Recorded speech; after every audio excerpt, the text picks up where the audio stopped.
Hello, this is Rabbi Dr. Juan Marcos Brajona Gutierrez, and today we're looking at the concept of Sheol, the netherworld, the abode of the dead, as being divided into compartments. And we're looking at three different passages in the Tanakh and the Hebrew Bible. The first is from Mishlei, Proverbs 7:27. We read, Darche Sheol beta, your dot el chadre mavet. Her house is the way to the netherworld, going down to the chambers of death.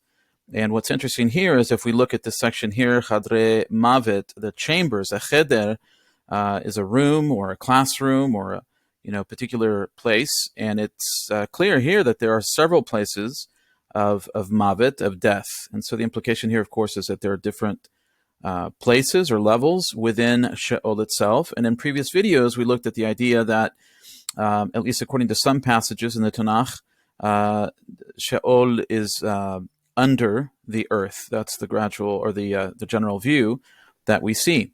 In the book of Isaiah, Yeshayahu 14:15, we read, Ach el Sheol tudrad, el yarkete bor. Yet thou shalt be brought down to the netherworld. We see Sheol, to the uttermost parts of the pit. And the implication here, when we look at yarkete vor, is again that there are these different levels, that there are different places. Now, we don't know exactly what that reflects or why they are there, but this is something that we can derive, I think, fairly safely from the text. And then in Ezekiel 32:23, we read, Asher nitenu kirbotecha beyarkete vor, vayehi kechala sevivot kevurata.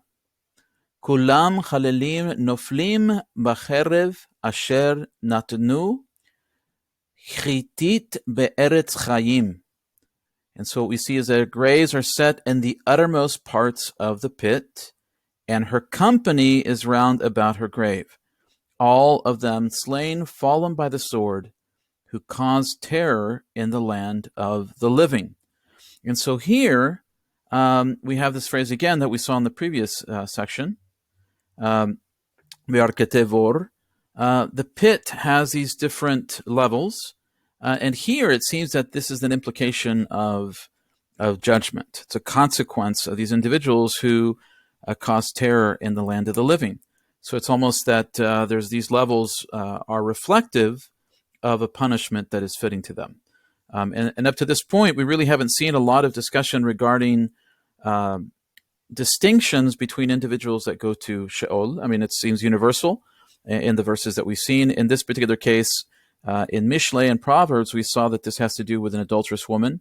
So it's a warning to men or young men in that particular case not to fall down that way. And in the last verse in Ezekiel, it's clear that this is a sense of judgment that's being conveyed. Now, as we'll continue, again, we'll look at different aspects of the descriptions of Sheol. And then eventually we'll encounter other passages that talk about or seem to imply an early notion perhaps of Mechayim Hametim, of an afterlife, of a resurrection, and things of that nature.